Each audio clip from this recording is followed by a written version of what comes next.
from the studios of Farm Journal Broadcast, this is AgDay.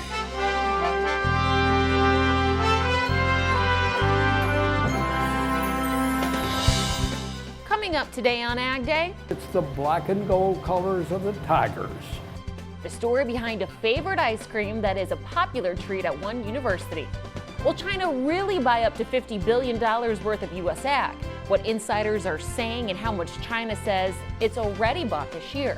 Plus, Harvest 2019 rolls on, but for some, there isn't much to bring in. Oh, it's been a roller coaster, to put at the best. About a third of it went underwater of my total crop. AgDay, presented by the Chevy Silverado and the all-new Silverado HD, the strongest, most advanced family of Silverados ever. Good morning, I'm Betsy Gibbon. Clinton is on assignment. We're getting a better idea of just how far along harvest is following a historic wet spring and just how much last week's snowstorm and early freeze are affecting things. USDA releasing new crop progress numbers reporting only 22% of the corn in 18 states is harvested right now. That's 14% behind the 5-year average. And that corn crop has a while to go yet to maturity. 73% of it's mature compared to 92% typically. Checking soybeans, 26% harvested. That's 23% behind the usual. And the crop is still lagging behind with 85% dropping leaves. Usually it's 93%. Looking at range conditions in some of those states hit by a winter storm last week. In North Dakota, 68% were reported good to excellent, with 23% reported only fair. Wyoming reporting only 40% are good to excellent, 49% as fair. The I-80 Harvest Tour is brought to you by the Enlist Weed Control System. More weed control, less drift and volatility, maximum yield potential. Nebraska is one state where farmers are trying to harvest after being flooded multiple times this year. Despite that, USDA says the average corn and soybean yields for the state are higher than the national average. I headed to an area which is still flooded to find out if that's still the case. For two Decatur, Nebraska farmers, they've hardly seen the start of harvest. We don't have any hill ground. We have all river bottom ground, so it's flat, a lot of heavy soils. As the sun pokes out, this may be the first workable week to start moving in the fields. We've got some heavy gumbo ground. The corn doesn't look good at all. We've got some of our better dirt up here along the highway. I think it could still be some of our best yield. Could be quite a roller coaster out there, especially with the conditions we planted in. While that may be the case for some ground, we got an up-close look at fields which may not see harvest, having to go off-roading through fields that were once planted, still full of water. I used to farm 12 acres down there, but the 2011 flood took all that. Never been able to get back down there with a tractor. The Missouri River and its management is one reason why these two say this year has been so tough, saying too much snowmelt and water from up north coming downstream to an already full river created more problems for them. The Army Corps of Engineers upping its water releases through Gavins Point Dam earlier in the season. The Corps saying its number one priority is life and safety, with a focus on protecting life and mitigating risks from flooding. But it wasn't just one flood. This area flooded 3 times so far this year. The June flood, which would have taken the crop that we had planted, it got up probably a little over ankle high here. You could almost get down to this spot, and then this last September, around September 20th, I think it peaked, and it got up probably about knee high here, maybe a little bit lower. It got up on the pivot wheels. According to Farm Service Agency, Nebraska had over 400,000 acres of prevent plant acres. Burke County had nearly 15,000, and that's not even the highest amount in the state. We were able to get most of our crop in, minus about 400 acres of prevent plant, I suppose. Kind of had the mindset that, okay, we're going to go ahead and put a cover crop on it just to hold the soil and get us through till next year. The river came up again. The entire farm was underwater almost. While the two buddies wait for their fields to dry off, they hope 2020 will start off much different for Nebraska. We used to wakeboard and water ski every weekend on here. I mean, it's kind of a little getaway. You could jump out on it, and now, last couple of years, I mean, this is all we could do. Stand on the banks and wish for better times. The International Monetary Fund is further downgrading its outlook for the world economy. In fact, it's predicting growth this year will be the weakest since the 2008 financial crisis, citing threats ranging from heightened political tensions in the Middle East to concerns about the U.S. and China trade war. As for the trade war and the Phase 1 trade agreement between the U.S. and China, Bloomberg reports Chinese officials want to see a rollback in tariffs with the U.S. before the country can feasibly buy up to $50 billion of American ag. You'll remember President Trump said China had agreed to purchase between $40 and $50 billion worth while announcing the Phase 1 last Friday. Looking at the numbers, Reuters reports China has purchased 700,000 tons of pork and another 700,000 tons of sorghum from the U.S. this year. A spokesman also saying the country has purchased 320,000 tons of cotton, 230,000 tons of wheat, and 20 million tons of soybeans. The World Trade Organization has cleared the EU to impose tariffs against the European Union. It's over Airbus subsidies. The U.S. was granted approval to impose sanctions on $7.5 billion in goods from the EU. The EU continues to say the U.S. action was unfair. The U.S. maintaining the position the dispute has been going on for 15 years without any changes on the part of the EU. The incoming EU Trade Commissioner said he would seek a negotiated settlement with the U.S. He said the EU would likely finance and aid a plan for olive farmers. You'll remember we told you they were among the sectors that will be hit by tariffs. Mexico's president says he has sent a letter to Democratic House Speaker Nancy Pelosi, asking her to speed up the process of ratifying the U.S.-Mexico-Canada agreement. Farm Journal Washington correspondent Jim Wiesmeyer reporting lawmakers and others in recent days have signaled there are enough votes in both the House and Senate to clear the deal as early as the end of November. Harvest time means farmers are working long after the sun has set, as meteorologist Cindy Clausen shows us in today's Crop Comments. Well, Betsy, those long days are yielding some beautiful scenes as well. Take a look at this picture shared with us by Pat Swanson in Iowa. You can see the hunter's moon in the background while Harvest 19 rolls on. That moon was so bright in portions of the country earlier this week. Well, coming up in just a few minutes, we'll take a look at that national forecast. Betsy? With more grains being harvested, those bins are starting to fill up. Should you keep it there or sell it right now? Some market analysis next. And later, the real story behind a sweet treat. Hey y'all, Justin Moore here. Get ready to kick up some dust with the Roxor Dirt Roads and a Country Show sweepstakes. Enter now for a chance to win a customized off-road Roxor and 2 VIP tickets to one of my upcoming concerts. Visit roxoroffroad.com/Justin Moore.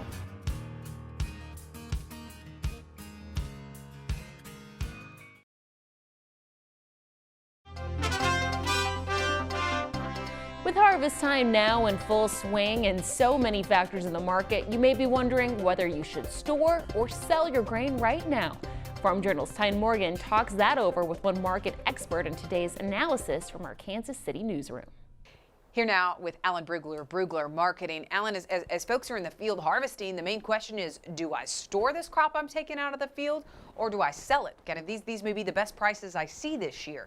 I know you're getting that question a lot right now, right? What are you telling your clients? Well, we're basically 40% priced already. So number one, deliver the commodities that you've already got sold.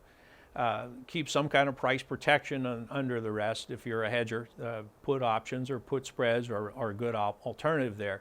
If you're a cash only producer and you've got those other sales made, we're telling you to put the rest of it in the bin. We think that either the flat price will go up because there's some kind of late crop problem, or you'll see some basis improvement post-harvest, which would be normal. We are a little unusual in that the basis is stronger than usual for this time of year, but we still think there's some potential there.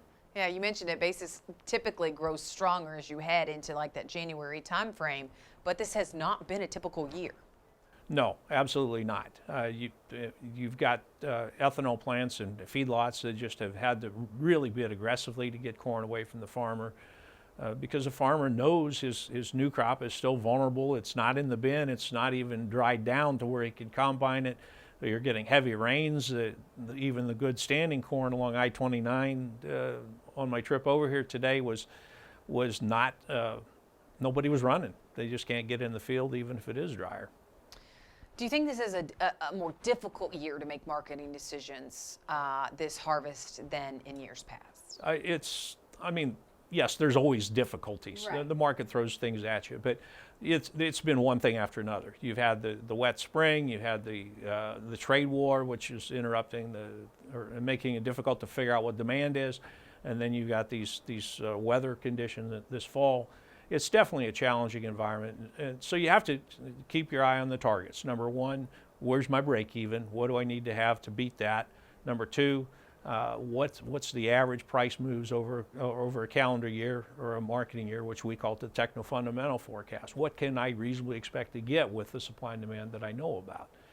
And then put some triggers in there that tell you when it gets there that it's time to act instead of sit there staring at the screen. Okay, Alan, thank you so much for joining us. We appreciate it. We need to take a quick break, and then we'll have much more right here on Ag Day. To talk to Alan about his ag market professional services, call Brugler Marketing and Management at 402-697-3623 or visit his website, www.bruglermarketing.com.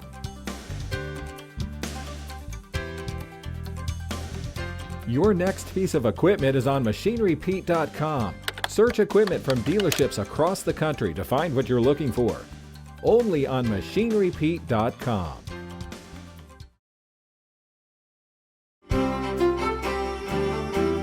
Welcome back to Ag Day with meteorologist Cindy Clausen.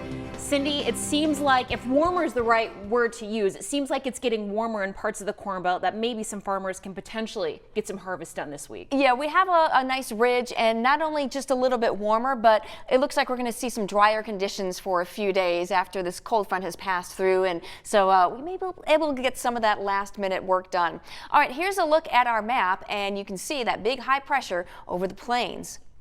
That high will keep things on the quiet side, so again, we can get some of that field work done. Now, as we head through the day today, it is going to be wet and along the eastern seaboard and into the Great Lakes. We're going to be looking at that. Cold front stretches through Florida and then back down, and we could be seeing some rain, especially in southern Texas. Another system will approach as we get into the Pacific Northwest, so we'll watch for some more rain and higher elevation snow there, but that high pressure keeping things high and dry in the nation's midsection. Now, as we get into Thursday, we'll continue to see some rain.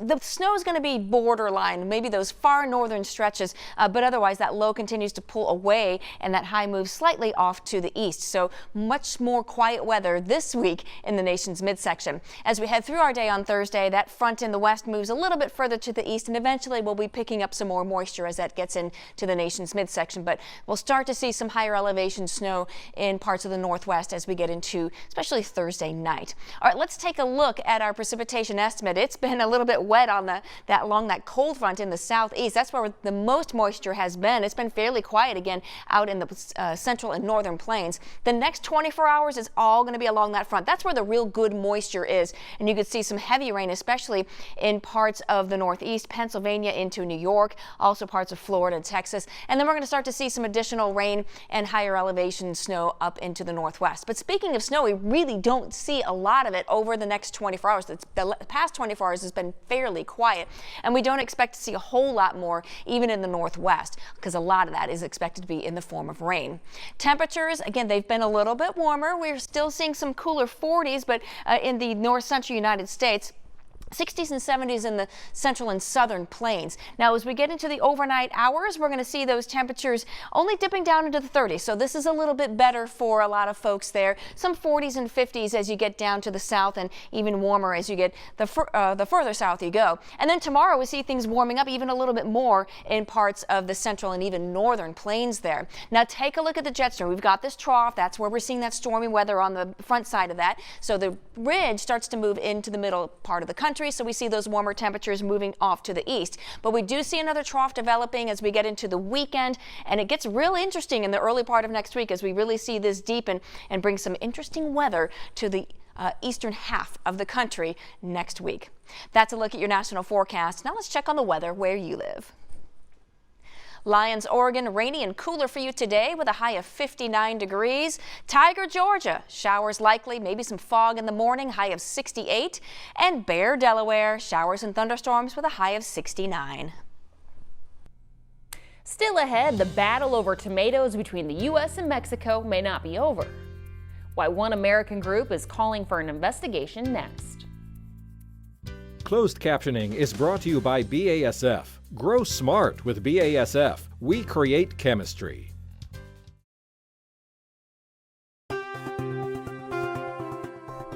The Florida Tomato Exchange has filed a request with the U.S. Commerce Department to resume the anti-dumping investigation of fresh tomatoes from Mexico.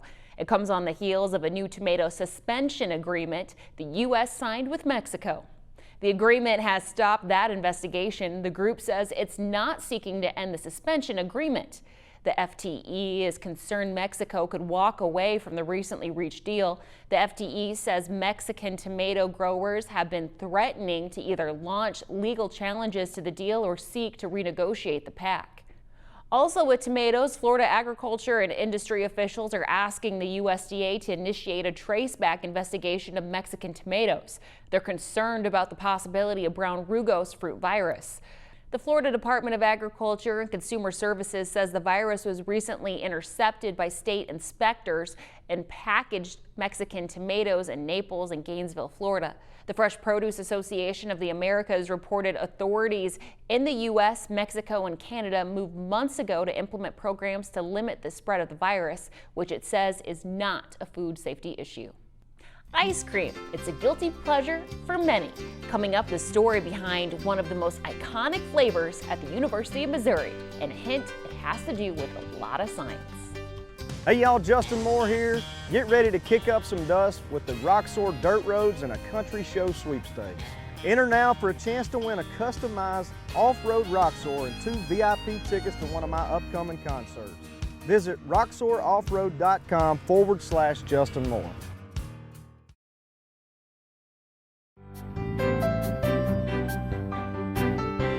Ice cream is an iconic treat to get when you visit the University of Missouri, and one of its most beloved flavors has quite a story behind it.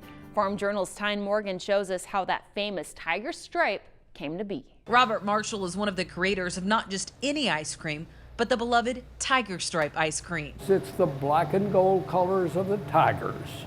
The iconic tasty treat didn't just happen by chance, but by science. The way it gets to be black and gold is to have some gold color primarily put in there by the 1.4% egg yolk solids that we put in it. Now that's uncommon for most ice creams. It's not just the egg yolk that made the flavor so rare. If you're going to have a gold ice cream and you're going to make it black, you've got to have a thick running syrup that when it gets cold will stay there. It's that thick ribbon or the stripe that was the most difficult attribute to achieve. Finding the cocoa that would make the black chocolate and then the mixture that would keep it, let it run into the ice cream, and then as soon as it hits the freezer, gel up and stay where we put it. And 30 years later, the university is unveiling another esteemed ice cream flavor. Our students, our food science students, took a challenge from our chancellor, Alex Cartwright, to come up with a flavor of ice cream that sort of captured the heart of Missouri. The chancellor and the dean came to us and said that they wanted to put pawpaw, which is now the state fruit, into ice cream. She says the pawpaw is a fruit that boasts powerful flavors. A pawpaw fruit is basically